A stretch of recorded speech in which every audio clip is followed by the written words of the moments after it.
अरब के कबीले में एक गैर मुस्लिम शादीशुदा औरत रहा करती थी। उसका शौहर बहुत बड़ा बिजनेसमैन था। एक मर्तबा उसने सुना कि मुल्क अरब यानी मक्का में अल्लाह के आखिरी नबी जो अल्लाह के महबूब नबी हैं उन पर एक सूरत नाजिल हुई है जिसका नाम है सूरत फातिहा, जिसमें हर बीमारी से शिफा मौजूद है। वो जिस पर भी दम की जाती है या पढ़कर फूंकी जाती है वो इंसान अच्छा हो जाता है। यहाँ तक कि इसमें बेशुमार बरकत हैं।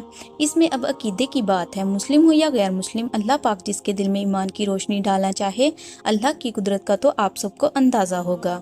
अब किसी शख्स से उस औरत ने सूरत फातिहा सीख ली। फिर जब उसने सूरत फातिहा का तर्जुमा पढ़ा तो उसकी आंखों में आंसू आ गए। वो जब भी ये सूरत पढ़ती थी अल्लाह ताला उसके बिगड़े कामों को संवार देता। एक दिन उसके बेटे को एक खतरनाक जहरीले बिच्छू ने काट लिया।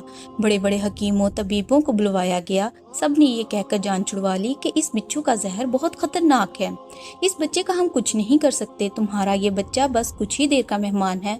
माँ का रो रो कर बुरा हाल था और शोहर अपने खुदाओं की इबादत कर रहा था, उनसे मदद मांग रहा था। फिर जब कोई हल नहीं निकला तो उस औरत को याद आया कि सूरत फातिहा के बारे में उसने पढ़ा है कि इसमें हर बीमारी से शिफा है।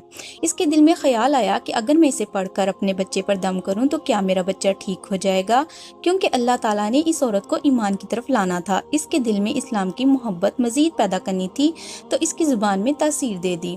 जब उसने उस सूरत को पढ़कर उस जगह पर दम किया जहां बिच्छू ने काटा था तो उसका लड़का उठकर बैठ गया, और जब उसने सूरत फातिहा को पानी पर दम करके पिलाया तो वो उठकर ऐसे खड़ा हो गया जैसे किसी बिच्छू ने कभी काटा ही नहीं था। उसका शौहर दौड़ता हुआ उसके पास आया और कहने लगा, किसी तबीब ने और किसी हकीम ने इसे ठीक नहीं किया, तो तुमने ऐसा क्या अमल किया जो ये बच्चा ठीक हो गया?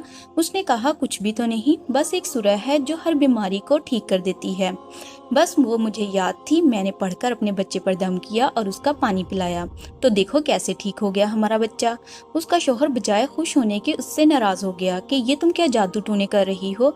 उसकी बीवी कहने लगी, जिंदा सही सलामत है हमारा बच्चा, वरना हमसे बिछड़ने वाला था। उसने कुछ ना सुना और अपनी बीवी को डांटने लगा क्योंकि उसे इस्लाम से नफरत थी। जब उसकी बीवी यही अमल करने लगी तो उसको अपनी बीवी से भी नफरत हो गई। अब उसने उस पर जुल्म करना शुरू कर दिया।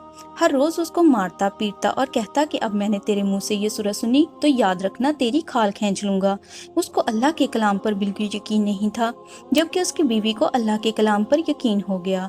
अब उस औरत को अल्लाह ताला ने किस तरह मदद की ये भी बड़ा ईमान अफरोज है। इस औरत का शौहर जब घर से काम करने के लिए निकलते वक्त जब उसने अपना जूता पहना तो उसमें वही बिच्छू मौजूद था जिसने उसके बेटे को काटा था। उसके डंग से वो बच्चा तो बच गया मगर खुद न बच सका, क्योंकि जब बिच्छू ने उसको काटा तो जहर पूरे जिस्म में फैल गया और तड़प तड़प के वहीं दम तोड़ गया। खानदान में ये खबर पहुंची तो कहराम मच गया। अब शौहर दुनिया से जा चुका था। शौहर के मरते ही उसके घर में तो नौबत फाकों तक आ गई।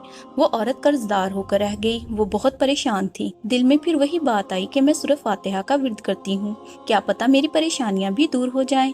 फिर वो जोर जोर से सूरत फातिहा पढ़ने लगी। चलते फिरते उठते बैठते सूरत फातिहा का विर्द करती रही और इतने एतमाद और यकीन से पढ़ती जिसका कोई हिसाब ही नहीं था। जब कोई बंदा अल्लाह ताला से उम्मीद लगाता है तो अल्लाह ताला अपने बंदों की दुआओं को रद्द नहीं करता। फिर यूं हुआ कि 7 दिन के अंदर अंदर उसको खुशखबरी मिल गई कि उसके कारोबार को संभालने के लिए उसके शोहर का दोस्त आ गया है। जब दोस्त को खबर मिली कि दोस्त की बेवा का कोई सहारा नहीं है तो वो उसकी बेवा के पास आया और कहने लगा, आप फिक्र ना करें, वो मेरे भाई की तरह था, मैं आपकी मदद करूंगा और जो भी परेशानियां हैं वो सब दूर हो जाएंगी। फिर उस शख्स ने उस औरत का सहारा बनकर उसका पूरा कारोबार संभाल लिया। फिर धीरे धीरे जैसे जिंदगी पहले थी वैसे ही हो गई। उसके शोहर के दोस्त ने उस औरत को सूरत फातिहा पढ़ते हुए सुन लिया। उसने पूछा कि आप क्या पढ़ रही हैं, क्या ये कोई मंत्र है जिससे बहुत फायदा होता है, मुझे भी सिखाइए। इस पर वो औरत कहने लगी, ये कोई मंत्र नहीं है बल्कि मुसलमानों की मुकद्दस किताब कुरान मजीद जो उनके पैगंबर पर नाजिल हुई है। ये इसमें से एक सूरह है जिसका नाम है सूरत फातिहा। फिर कहने लगी, मुझे तो इस पर बहुत यकीन है, मैंने किसी से ये सूरत फातिहा सीख ली थी और अब मैं चलते फिरते ये सूरत पढ़ती रहती हूँ। वो शख्स कहने लगा कि आप मुसलमान क्यों नहीं हो जाती अगर इतना ही इस सूरत को मानती हैं। वो मजीद कहने लगा कि एक सूरत की इतनी तासीर है तो पूरे कुरान की कितनी तासीर होगी। एक सूरत के साथ आपकी मोहब्बत देखकर मैं इतना ज़्यादा मुतासर हुआ हूँ कि मैं भी आपके साथ मुसलमान होना चाहता हूँ। हम दोनों कुरान मजीद सीखेंगे और ज़रूर पढ़ेंगे। वो कहने लगी, जी हाँ, आपने बिल्कुल सही कहा, और यूँ वो दोनों मुसलमान हो गए।